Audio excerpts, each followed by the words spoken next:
ହାରିଆ ମ୍ୟାଚ୍ଟି ଜିତିଲା ବାଂଲାଦେଶ। ବାଂଲାଦେଶ ବଞ୍ଚିଗଲା। ତ ଏସିଆ କପ୍ର ନିର୍ଣ୍ଣାୟକ ମୁକାବିଲାରେ ବାଂଲାଦେଶ ହାରୁ ହାରୁ ବଞ୍ଚିଛି। ବାଂଲାଦେଶ ପାଖରେ ଏବେ ବି ମୌକା ଅଛି ସୁପର 4ରେ ପ୍ରବେଶ କରିବା ପାଇଁ। ମାତ୍ର 8 ରନ୍ ବ୍ୟବଧାନରେ ମ୍ୟାଚ୍ ଜିତିଲା ବାଂଲାଦେଶ ଆଫଗାନିସ୍ତାନ ବିପକ୍ଷରେ।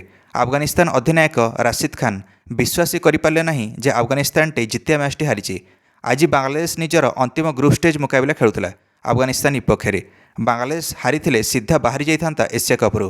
ପ୍ରଥମେ ତ ବାଂଲାଦେଶର କ୍ୟାପ୍ଟେନ୍ ଲିଟନ୍ ଦାସ ଟସ୍ ଜିତିଲେ ଆଉ ବ୍ୟାଟିଂର ନିଷ୍ପତ୍ତି ନେଲେ ଏ କର ବା ହାର ମ୍ୟାଚ୍ରେ। ଗ୍ରୁପ୍ ବିର ଏହି ମ୍ୟାଚ୍ରେ ଆଫଗାନିସ୍ତାନ ଜିତିଥିଲେ ସିଧା କ୍ୱାଲିଫାଏ କରିଯାଇଥାନ୍ତା ସୁପର 4ରେ ଶ୍ରୀଲଙ୍କା ସହିତ। କିନ୍ତୁ ବାଂଲାଦେଶ ବ୍ୟାଟ୍ସମ୍ୟାନ୍ମାନେ ଆରମ୍ଭରୁ ଧୂଆଁଧାର ଛକା ଚୌକା ବର୍ଷା କଲେ। ତାନଜିଦ୍ ହାସନ୍ ତମିମ୍ ଆରମ୍ଭରୁ ଗୋଟେ ଓଭରରେ 4ଟା ଚୌକା ଲଗାଇଲେ ତମିମ୍। ଏଣିକି ବାଂଲାଦେଶ ଦଳ ବ୍ୟାଟିଂ ପାୱାର ପ୍ଲେରେ ପ୍ରଥମ 6 ଓଭରରେ 59 ରନ୍ ଯୋଡ଼ିଦେଲା ବିନା ୱିକେଟ୍ ହରାଇ।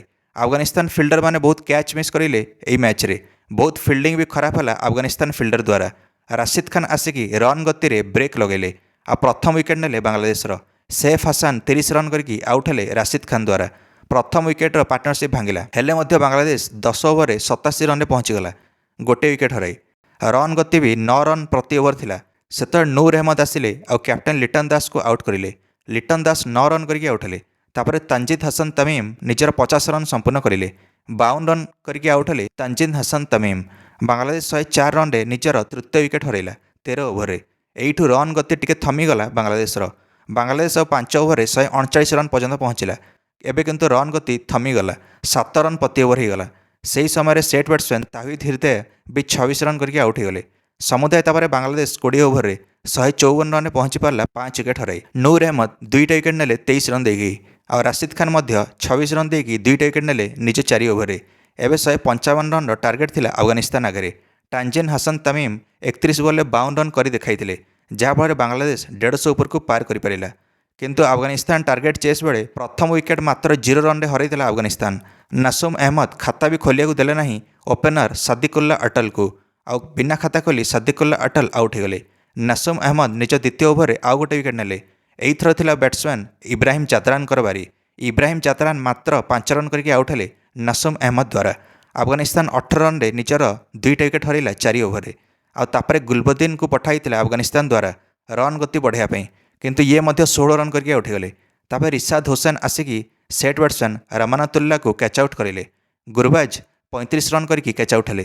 ଆଉ ଯେତେବେଳେ ମୁସ୍ତାଫିଜୁର ରହମାନ ଆସିଲେ ସେ ଆଉଟ୍ କରିଦେଲେ ମହମ୍ମଦ ନବୀକୁ 15 ରନ୍ରେ। ସେତେବେଳେ ଆଫଗାନିସ୍ତାନ ଦଳ ଟଳମଳ ହୋଇପଡ଼ିଲା, କାରଣ ଆଫଗାନିସ୍ତାନ 77 ରନ୍ରେ 5 ୱିକେଟ୍ ହରାଇଲା।